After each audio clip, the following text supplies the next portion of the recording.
Alvin Bragg, star witness in another gruesome day of cross-examination, confessed to larceny, admitting he stole $60,000 from his old boss. This is a bomb. This is really important. This is a bomb dropped in the middle of the prosecution's case. They appear to have caught Cohen in another lie. This has given such ammunition as to possibly fatally undermine the prosecution's case. The legalese of it, it's just macho. They listen to the judge. Hey fam, welcome back to One and Done. Well, the lefties are losing it. Things aren't quite going to plan. Their star witness, Michael Cohen, is falling into a heap, lie after lie, and now he's incriminating himself. And this also makes Bragg and the bunch, the shady bunch, look super dodgy. Now, Jesse Waters is going to break this down for us. We're also going to hear from a guest that Glenn Beck has, who is investigating the investigators. Now, if you want to help a brother out, help me get to that 1,000 sub club. Don't forget to hit the like, smash the subscribe, ring the notification bell, and let's roll that tape. It only took 19 days, but we finally have a crime in the Trump trial. Michael Cohen, not only a liar, today we found out he's a thief. Alvin Bragg, star witness in another gruesome day of cross-examination, confessed to larceny, admitting he stole $60,000 from his old boss. Quote, "You stole from the Trump organization, correct?" With Cohen responding with a "yes, sir," as former President Donald Trump stared on, shaking his head. Even CNN's heads were shaking. This is a bomb. This is really important. This is a bomb dropped in the middle of the prosecution's case. They appear to have caught Cohen in another lie. This has given such ammunition as to possibly fatally undermine the prosecution's case. I have to say, I'm still kind of reeling from the revelation that Michael Cohen stole money from the Trump organization. Now, you know they've got a problem when CNN comes out and going, damn, this guy is so bad at lying. Can you believe he stole money from his boss? The case built on a washed-up porn star and a convicted liar and now embezzler. Alvin Bragg's got to be in big, big trouble. You cannot make this stuff up, folks. Jake's reeling. What do you think Bragg's doing? Trump's in a conspiracy with a guy stealing his money? Trump just became a victim. That's how the jury sees it. Michael Cohen falsified invoices to the Trump organization, stiffed contractors, pocketed the difference, and paid the contractors $20,000 in cash in a brown paper bag. MSNBC couldn't believe it. Dealing in these sandwich bags of cash, these brown paper bags of cash to pay people is already problematic. But the idea that he would just grab a wad of cash and stick it in his pocket, I think has moved Michael Cohen from this figure where he's part Tom Hagen from The Godfather, but really more like Fredo Corleone, to now this guy who's just a thief. CNN, MSNBC, Fox, they're all reporting. This guy is a straight up thief, a criminal. How on earth can he be trusted? Anything that comes out of his mouth is an absolute lie. He lies so bad you can't even believe him if he tells you he's lying. Now, there may be proof that this has all been set up by the deep state and the Biden administration. We have the Missouri Attorney General. He is demanding a couple of things. First of all, that the Department of Justice turn over the documents related to several of President Trump's prosecutions, as the prosecutions appear to be part of a coordinated effort by the DOJ that involved the White House. Andrew Bailey, the Attorney General, is with us now. Andrew, how are you, sir? Doing well, thank you. Thanks for having me on. Tell me about what you're looking for from the Department of Justice, why you're looking for it, and what the response has been so far. Well, and Glenn, I appreciate you covering this story extensively. Everyone can see the illicit witch hunt prosecutions that are going on from Alvin Bragg's office, from Fonnie Williams' office, from Letitia James's office, and from the Biden's crooked Department of Justice. But we know already, do we not know for a fact that there are ties directly to the White House, that they're coordinating? Now, there's an element of bravery here because anyone that speaks up or comes out against Biden's government, they usually get the repercussions. They end up with the IRS on their doorstep. They end up getting investigated for fraud, all sorts of things.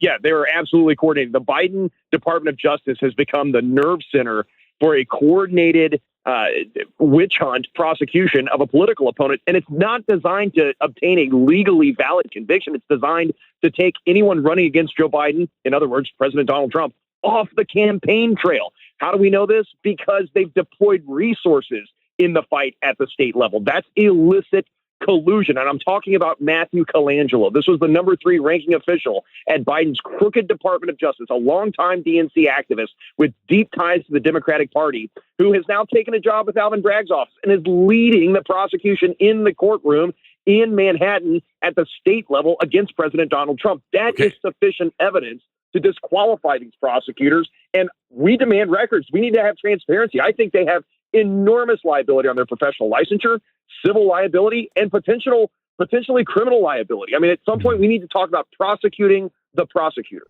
Exactly. They need to prosecute these people. They need to prosecute these people so it doesn't happen in the future, that they go chasing after political rivals. They need to be punished. It's a crime. It should never happen. I mean, a perfect double standard is the documents case. So Joe Biden keeps documents in his garage where anybody can get to them. And, he's too old to know what he's doing, so let's let him off the hook, despite the fact that somehow he's the chief executive of the United States of America. But we're going to go after President Donald Trump, who had the authority to declassify the very documents he was in possession of that were in a safe. So, again, you've got Matthew Colangelo leading all of that and now going to help Alvin Bragg.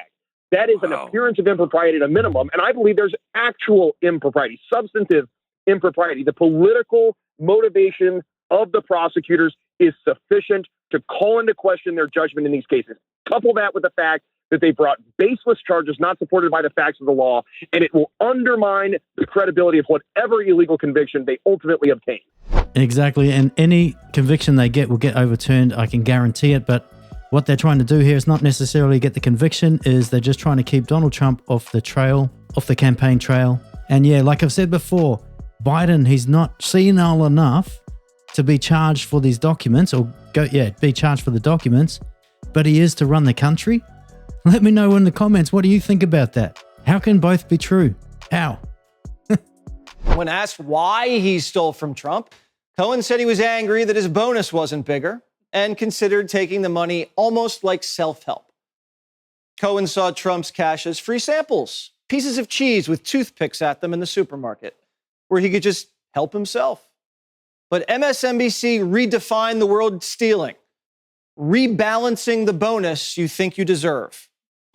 It sounded a lot like Michael Cohen doing the little that he could within that calculation to rebalance the bonus he thought he deserved. And it still came out as less than the bonus he thought he deserved and the bonus he'd gotten the year before.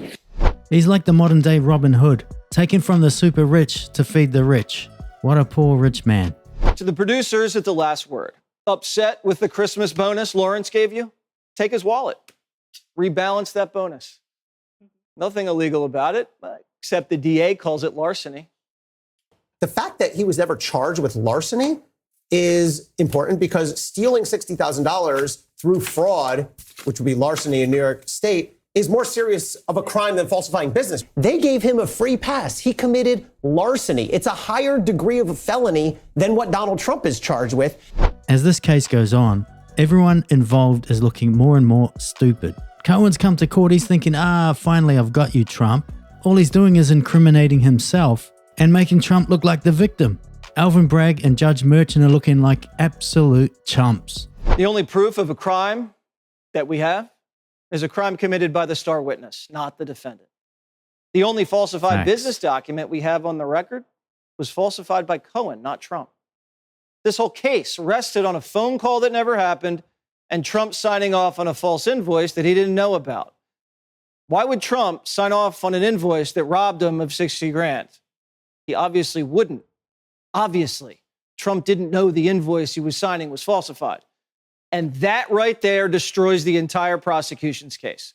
Because they've argued Trump knew about everything he was signing, and he clearly didn't.